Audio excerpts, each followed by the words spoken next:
Don't you hate it when that happens? You know, you're working hard, you're working on a piece, everything's going good, and all of a sudden you break a blade, and you wonder, why did that happen? I'm going to try to explain what actually does happen to cause blades to break. But there is good news, okay? The more you use your scroll saw, the more you get a feel for it, for the workpiece, for the blades, you'll eventually stop breaking blades. That little braid blade that you saw in the beginning of this video, I had to work really hard to get it to break because I simply don't break blades anymore. But anyway, for you newbies and for the people that do still break blades, I want to show you a few little tips here that will hopefully prevent any future blade breakages on your part. So anyways, let's get to it. Probably the biggest reason for blades breaking is the buildup of heat in the blade itself. Heat is bad for any metal, it's bad for any mechanical device, it's just simply bad. You know, uncontrolled heat or excessive heat breaks things. You know, metal does not like to be overheated once it's been manufactured to the proper specs. You know, so we want to do what we can to eliminate building up excess heat in the blades. The first step and the most critical, most important step is making sure you have proper tension. Okay? And there's two different types of tension. There's the tension on a blade. Okay? That's very easy to fix. That's very easy to control. And then there's the tension of the person that's actually doing the work. When you're new, you seem to be a little bit more panicked. You're clenching, you're squeezing real hard, you're pushing real hard, you're just tense. And that takes a lot of the fun out of scroll sawing. It's a really enjoyable, very relaxing hobby. But for some reason, I used to do it all the time. I'd tense up, my jaws would be tight, I'd clench my teeth, and man, I want to cut that line and it's got to be friggin' perfect. Well, you know what? It's going to be what it is. It doesn't have to be perfect because nobody else is going to know it's not if you come off a line a little bit. So forget about all the trying to do it super perfect and everything.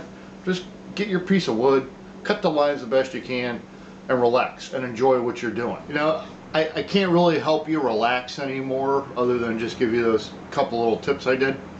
It's always a good idea to take a good deep breath before you start, let it out, maybe do that a couple times. That always helps. But I can't help you with the tensioning. That part I can show you what you're actually looking for, what you want, and what you need in order to make a good cut. So let's go ahead and I'll show you what's up with that. One. Basically, there are three main factors that create blade failures. And when I say failures, I mean either actual breaking of the blade or simply a premature dulling of the blade. And those factors are, first and foremost, well, it's pretty close to them. 1 and 2 are pretty close to each other. But tension is the one thing that will prevent you from breaking blades. So that's very important. The second most important is how hard you push the wood, okay? Or how hard you push your workpiece. And the third is the type of workpiece and the thickness of the workpiece, okay? So I'm going to touch on all three briefly, and we're going to start with tension first. When you are tensioning your blade, the one thing that you really want to make sure is that you don't have a bunch of movement side by side like that, and it simply should not do that. That indicates a very poorly tensioned blade, which will definitely break if you try to use it for any length of time, because it's building up heat, it's staying in the wood longer than it should, it's sloppy inside the kerf, which is the little line that the blade makes as it cuts. So you definitely want to avoid that. So we're going to go ahead and tension this up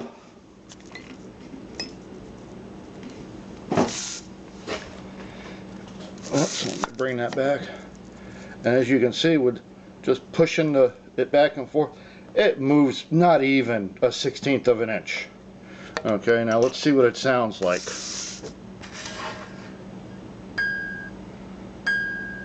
See, nice high pitch. I suggest using your fingernail instead of your finger. Use a fingernail and give it a little pluck, just like a guitar string. Let me tighten it up just a hair more. Okay, now we're getting that nice high pitch. And when you think it's tight enough, give it a little bit more. Okay, now let me cut a new slot in here and see how that goes.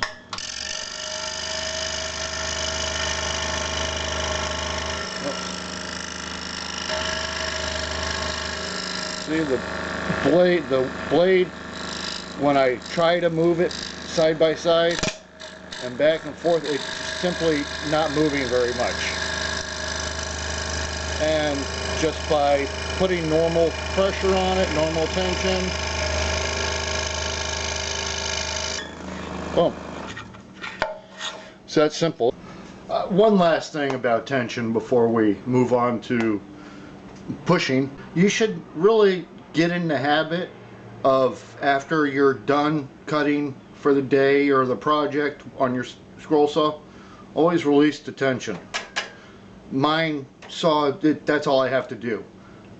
Do it however you need to do it on your saw, because as you can see, all that tension, when the machine's not being used, is pulling down on all these bearings and inside here and also in the back. The whole machine has tension on it, even though it's not being used, and that can actually create flat spots in bearings or brass sleeves. And plus it stretches your scroll saw blade out for no particular reason. So try to get into the habit of always relieving the tension once you're done with your saw for the day. Okay guys, pushing. It sounds really simple, and you know, for the most part it really is. The biggest deal here that will break your blade is trying to push too hard. This blade is tensioned very tightly, as you just saw. We just tensioned it. What I'm going to do is I'm going to go ahead and loosen the tension up a little bit. Okay. Might be a little too much. Okay. So you can see I just took a little bit off the tension. A lot of people might think that's good, but look at the blade from the side. Look how much it deflects now. Okay, that's not good. You don't want that. And if you're pushing that hard and you're pushing the blade that far, common sense is going to tell you you're going to break that little teeny tiny blade. I mean, you know, they're not made to be driven into hard. They're delicate. You know, you need to treat them nicely. Okay, now we got a little more tension back here. It's not totally tense. Let me give a little bit more. See, I'm pushing pretty good there. I'm pushing against that pretty tightly. Whoops, slipped out of my blade. I had so much tension on it. My blade holder, which leads me to another fact. To prevent that from happening, and I didn't do it on this blade, if you take a little bit of sandpaper, rough them up before you put them in the clamps, then you can get that thing pretty much as tight as you want all day long. There really is no such thing as over tightening, so don't be afraid to get them tight. And if it does pop out of the blade holder once in a while, then okay, take a little bit of tension off. The more tension you have, the easier it is to follow a line. If your tension is loose, the blade's going to wander around and make your cutting much harder. So there's just every reason in the world to have a very tight, well-tensioned blade. It will make your life so much easier to take the little bit of time it takes to go ahead and tension it down. Okay, now it's on to materials. You know, so at some point common sense has to prevail.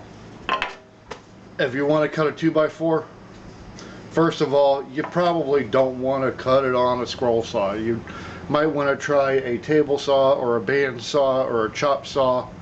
You know, something other than a scroll saw, but you know, there may be times when you need to do a little detail on a 2x4 that you just simply can't do on any other saw. It's okay, you can do it.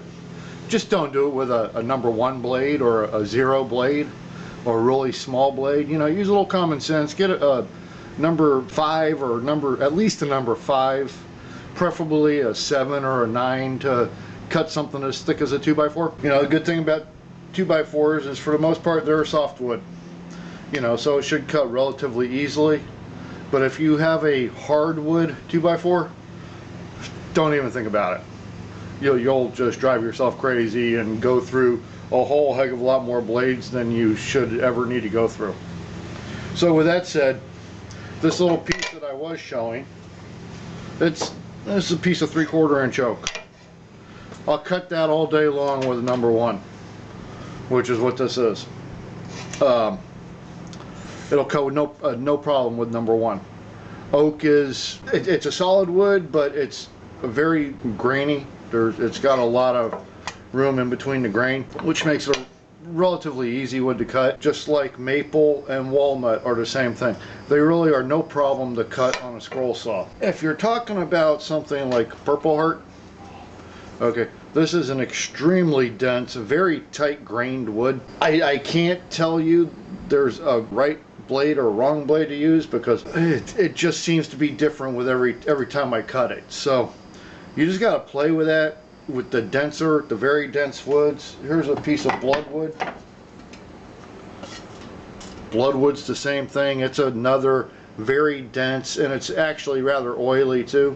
Just like teak. Teak is another hard one to cut. You're going to go through blades more, not because of breakage, but because of dulling. They dull very quickly on the very dense woods. Now here's a piece of basswood. It's very, very soft.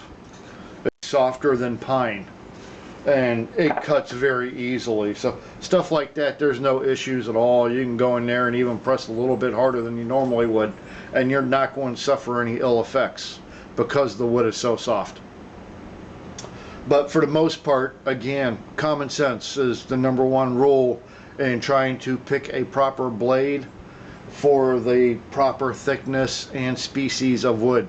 That's just something you'll figure out. The longer you cut it, the more you try it, the more you play with it, the better you're going to get. Like I said a long time ago in this video, this is a really fun hobby. It has its challenges to overcome, but it doesn't take long, and they're not very hard challenges. So just do what you do, enjoy yourself, have a good time, enjoy the scrolling, and make some really beautiful stuff. So good luck everybody, and we'll see you in the next video.